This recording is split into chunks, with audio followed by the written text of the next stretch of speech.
All right, welcome everybody. I get it. I know you guys want to watch college football, or not college. I know you guys want to watch Monday Night Football. I get it, right? So I'll try to make this quick, so you guys can watch the Cowgirls. And I want to leave too. I want to watch WWE Monday Night Raw. But anyway, this is the best night of the week to do this. The weekly post-mortem. So here we go. Let's see. So finally had a relatively good week. It was about time. Week 4 every year seems to be that week for me. A couple years ago it was week 3, but week 4 is where it all starts to come together, mainly because we can start phasing out those preseason ratings a little bit. We have enough information on the teams. So for those of you who missed last week, I did retune all my models, but even before the retuning, it was least squares and support vector machine that did the best in back testing, and those are the top performing models this past week. Even without keys, the least squares was plus 19.25 units, and the support vector machine was plus 11.25. Without keys. But with keys, everything was green, especially on totals have been fine all year. Totals was not the problem. It's really been spread bets that I was trying to get turned around. And while they were mostly red without keys, with keys, they all had, especially least squares and support vector machine, had some bright spots. But totals continue to do well for me. And even Moneyline got in on the act a little bit, especially with keys. There are some good numbers there too. So overall, I was very satisfied. And so season to date, the best models, keyless, are now least squares and support vector machine. That was right in line with how back testing went, so I'm not surprised. Overall, with keys, this is like a best case scenario type thing. Like if you had played what the current keys are from week 0, this is what you would be, and neural network is the best. I think the neural network does have a lot of upside, and you'll see that when we go through the key matrix right now. So we're getting some, it's not much. Only 9 plays meet the criteria of the top keys this week, but that's more than last week, so it's an improvement. Last week, I think it was 4. So 9 is better than 4, but totals are where things look really good. So the top keys are 30 and 14 for plus 14.6 units. That's what you want to see right there. This right here shows that if your keys have a lot of plays in them and a good number like 14.6, then that shows that your model is doing its job. And Moneyline is also good, plus 21.37 units for the top set of keys, which is neural network and combo, greater than 4%. So I'm really excited to see these going forward because the keys have been pretty tight up until now, but week 4 gave us some room to breathe, so to speak. And I think the retuning the models did. Yeah, Zodwick, I did that at like 5 o'clock this afternoon when I was done with the work. I noticed it too, and the reason I was doing that is because I was forgetting to group by the records, because how I calculate the records on the website, it's like every team gets its own line, and I just wasn't grouping it properly. So it just took like 2 lines of code to fix. But anyway, let's go through here. So as far as the results went, there was some, it could have been better. That's the thing. It could have been better. UNLV, this was very close to being an actual pick. This was very close, and they came very close. A plus 2,600 money line hit almost happened, so that was a bummer. We were right about Boston College. I said that on the stream. I was like, I'm telling you guys, I don't know why Missouri is favored here, so I was right there. What else do we got? UT San Antonio, I was really pimping them in the live stream on Wednesday as well, and they fell behind 21-0 in the first quarter, but did not give up one on a walk-off field goal. So good for them. I do think UT San Antonio will go undefeated. Let's check out their things right now. No, wait, I have them losing at home to UAB, so but they should at minimum win 11 games. Kansas was a tough one. They had a lot of chances to cover there and didn't do it. Clemson, not surprised. Colorado State hung in for a while. Nebraska was a tough one. I actually had them as official play on the money line, and they blew it. That was a tough one. I'm trying to see if there's any other bets that stood out. Ball State continues to be the biggest disappointment of the year. Texas State, they are horrible. Oregon State moneyline hit. That was my biggest moneyline hit of the week. I had them as an official play at plus 340, and they did come through, and it wasn't really even close. I was not buying into the USC resurgence after they beat Washington State. Let's see, Bowling Green over Minnesota. None of my models had that. So, what I want to do, what I should do with my moneyline records is limit it to minus 300 favorites or lower. That's what I do with my official plays. I won't play anything higher than that. So I bet these numbers would look a little bit different if I did that, because you wouldn't have like that Minnesota loss on there. But yeah, congrats if you did have Bowling Green in that game. None of my models had it. Wyoming, UConn would have been not as big as an upset as Bowling Green at plus 2820, but it would have been close at plus 2260. They came very close. Buffalo, they had a late collapse. They were up 35-7 and let Old Dominion backdoor them. North Texas continues to be terrible. Western Kentucky, I was calling them as a potential upset pick as well, and they came very close. And North Carolina, wow, they just continue to be a Jekyll and Hyde team, but none of my models had Georgia Tech there at plus 360. All right, but that's just a recap on those bets. And then as far as my official picks are concerned, I finally had a winning week at plus 674, buoyed by another strong performance on totals, and ATS finally even. And then money lines were 2 and 4 for minus 0.16. So even with that Oregon State in there, it still came out behind because Nebraska choked, and Texas A&M didn't cash in as a favorite. Ball State and Kansas are never really that close. Yeah, my official picks are pretty much just me using the key matrix. So that's what my official picks are. So that, yes, the official picks are what I personally am on. So this is more of just like an overview for every game. But if it's not on the official picks, I'm not on it, and I'm not recommending it because they don't fall within the keys. So that's how it is. I don't even know who West Virginia plays this week. I haven't even really looked at the Week 5 slate yet, and I will on Wednesday, don't worry. So when we go over to power ratings, there's an interesting development. Georgia has moved in ahead of Alabama now for the number 1 spot, which makes sense, and I'll show you why. They've just been more impressive in their victories. They've had a little bit softer of a schedule. They haven't had that hard road game like at Florida yet. But look at their game scores. They own the number 1 and number 2 game scores now, as well as number 12 and even number 29 against Clemson. So Alabama's game scores are 17 and 10 and then unranked against Florida. So their win against Florida was a good one, but it didn't chart as far as the game scores is concerned. So Georgia's just been a little bit more impressive in their wins, which is why they moved up. Clemson somehow still number 3, but let's look at their game scores. Against Georgia was number 11 and number 14 against Georgia Tech. So even though their Georgia Tech win was ugly, they're so good defensively, that's kind of keeping them afloat. But I think they'll continue to fall. Florida's 5. Michigan fell a spot. Cincinnati moved up to 7, even though they didn't play, mainly because some teams like Texas A&M and North Carolina and Oklahoma fell behind. But this is weird. You have teams like North Carolina, it's like you lose to Georgia Tech, and yet they're still up there. It's just that preseason influence is still there, and North Carolina still has a good offensive team, and being the number 3 offense will help you out. But these things will even out as we go along. Iowa still at 25. Arkansas, despite what they've done, is still at 35. Like I said, that preseason influence is still there. So who does West Virginia play this week? Texas Tech. Yeah, Texas Tech, one of the big losers. They are down at number 76. Look at this. Look at a lot of red for Texas Tech on defense, but they're not known as a defensive team, unlike this one right here. Look at all this red. Look at all this red. So TCU has led the nation in standard down success rate, defensive standard down success rate, 6 times under Gary Patterson, and SMU just totally ruined that. So TCU is number 2 in success rate last year, which is why they're still number 26, because they still have that preseason rating inflating them. But that's going to keep dropping, especially if they play the way they did against SMU. That was just sad. I'm sorry.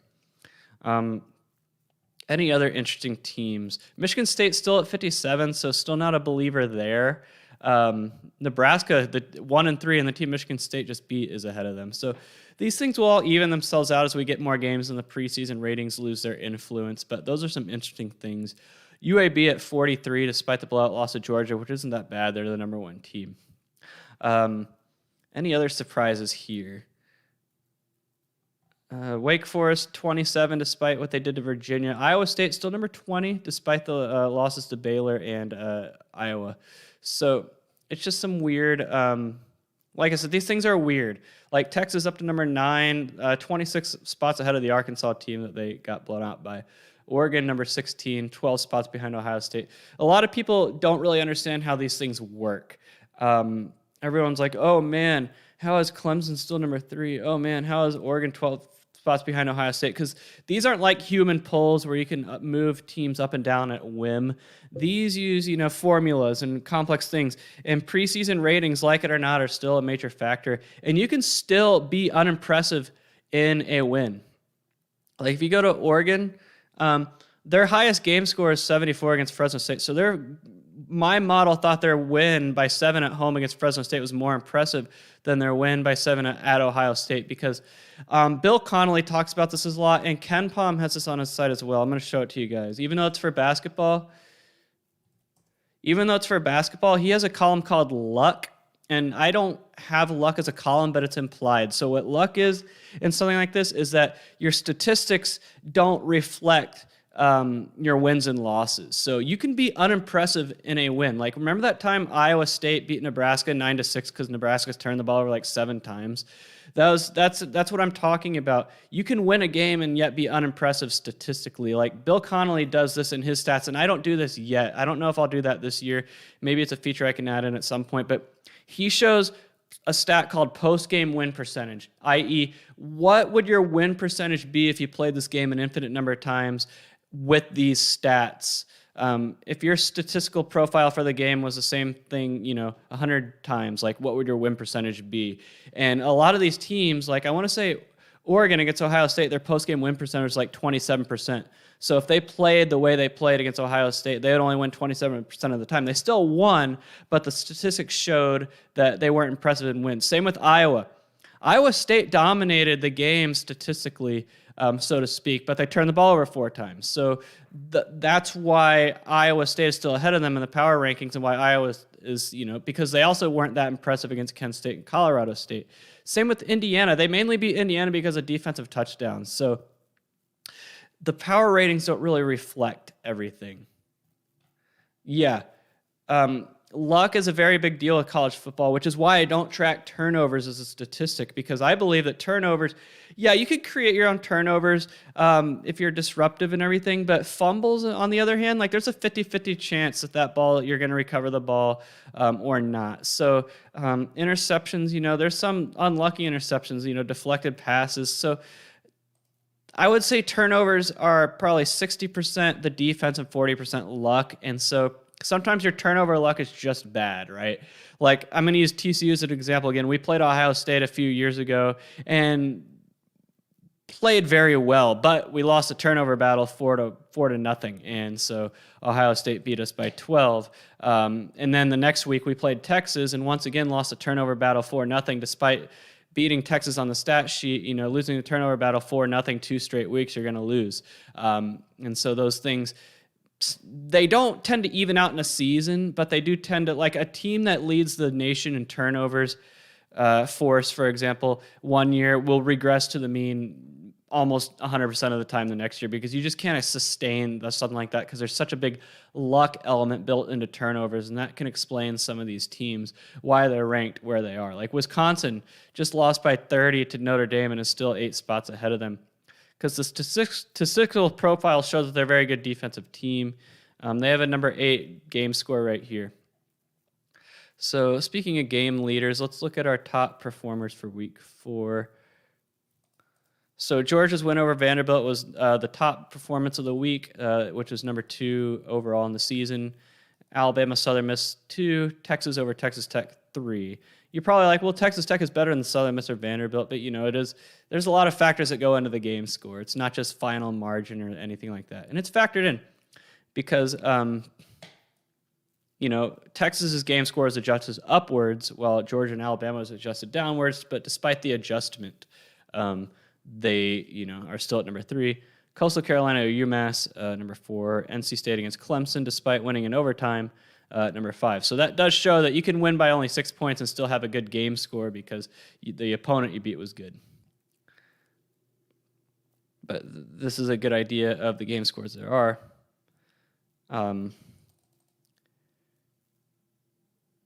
Yep.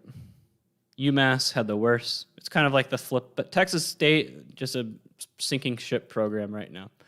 All right, the best offensive performances was Alabama over Southern Miss. Then Coastal Carolina, Texas, Western Kentucky against Indiana. Can't forget them. They played a good offensive game. And then BYU against South Florida. And then the best defensive performances, Georgia against Vanderbilt, Georgia Tech against North Carolina, who played a good game, Rutgers against Michigan, Maryland against Kent State, and then Boise State against Utah State. So Utah State, the clock struck midnight for them. Success rate, was SMU 1? Wow, they were only, well, I thought they'd be 1 because it seemed like every play SMU ran in that game was a success. That was just sad. But what if I click on DSR for, nope, TCU's not at the bottom. I mean, they're kind of at the bottom, but just one of those things. Any other interesting, I like to look at the field position stat because you can kind of get special teams in there, but it's pretty much the same offensive teams. I mean, if your average starting yard line is a 41, you're going to do a lot of good things, which was Georgia. And then Rutgers' average starting field position was a 13. So field position won that game for Michigan. They won by a touchdown. Field position is the reason, guys. Field position matters. It matters. It's why I have a Rose Bowl championship ring sitting back behind me, because we won the Rose Bowl because of field position and special teams. All right, so anything else I want to talk about tonight?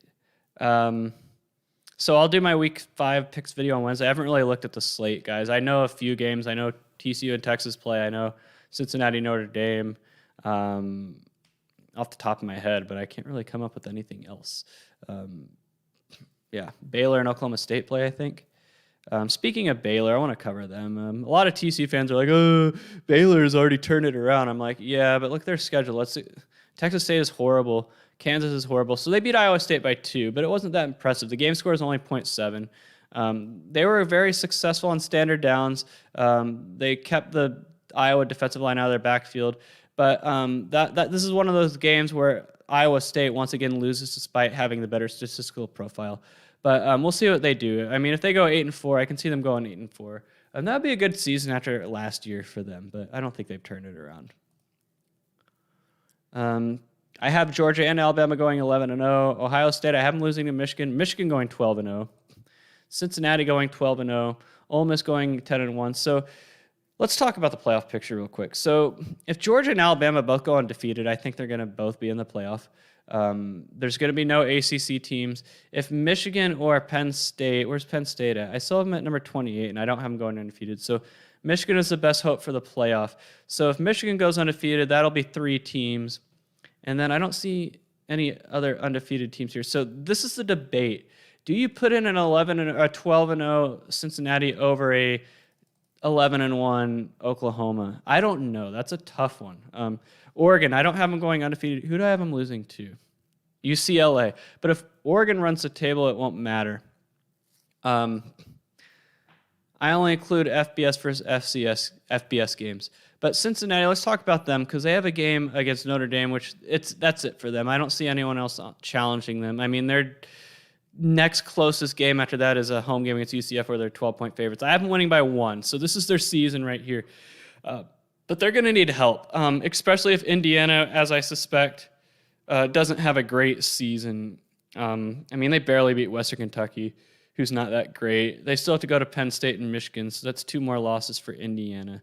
So, I mean, if they go 7-5, I mean, I don't know. They really need Notre Dame to have a good season, and I have them going 10-2, which should be good enough. But the problem with Cincinnati is the rest of the American Conference didn't really do its job in non-conference play. I mean, Memphis beat Mississippi State, but that might not be a good win. SMU beat TCU, but that might not be a good win. So the rest of the AAC just isn't good enough, in my opinion, to help with conference wins. So they really need Notre Dame to go run the table after they beat them, or Indiana have a good season. They would play each other in the SEC championship, but they're going to be clear-cut better, so I don't think it'll really matter. They're both playoff teams if they meet undefeated in the championship, and I think they will. So then it just depends. Can the Big Ten produce an undefeated champion? Let's look at Michigan's schedule. That road game in Wisconsin is it. I mean, That's the road game they haven't been able to win. And Wisconsin's offensive struggles, I mean, they can't lose this one. But I only have them at a 50% chance to win that one. But after that, the road game at Penn State will be tough. Even the road games at Michigan State and Nebraska, I mean, all these road games are pretty tough. This would be a minefield that Michigan would have to navigate. So it's not a sure thing they go undefeated. Ole Miss is I don't think they're going to go 11-1 like my model has it at, but you never know. I mean, after the Alabama game, they get Arkansas at home. Tennessee and Vanderbilt are their crossover opponents, so they get two of the worst teams from the East. They get LSU at home. Auburn doesn't look very good.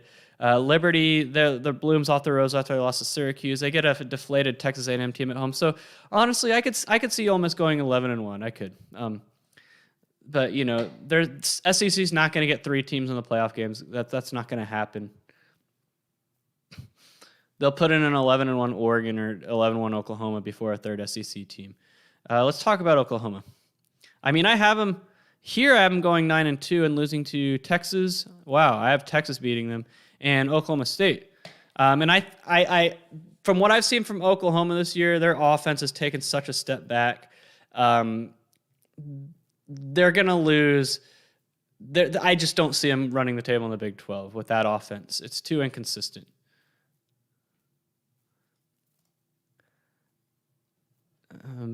Let's look at Texas while we're at it.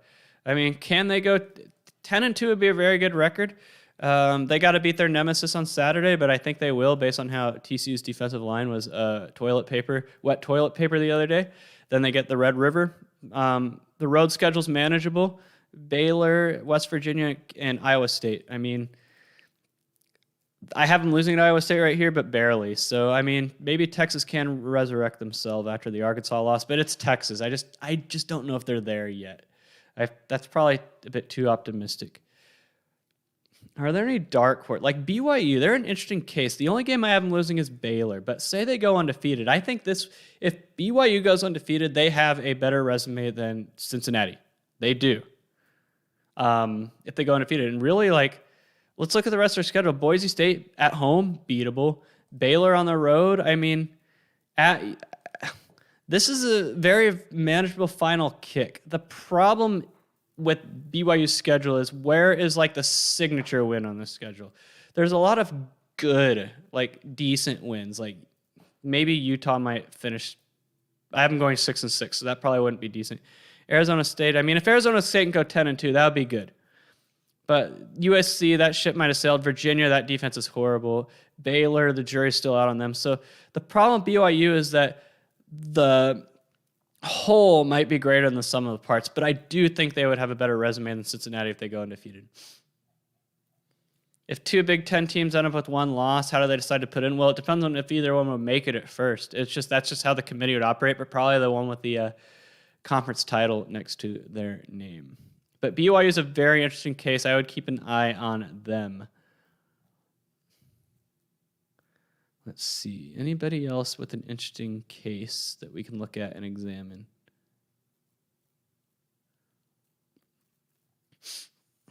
UCLA, I mean, I still have them going 11-1 and undefeated in the Pac-12, mainly because the schedule works out for them.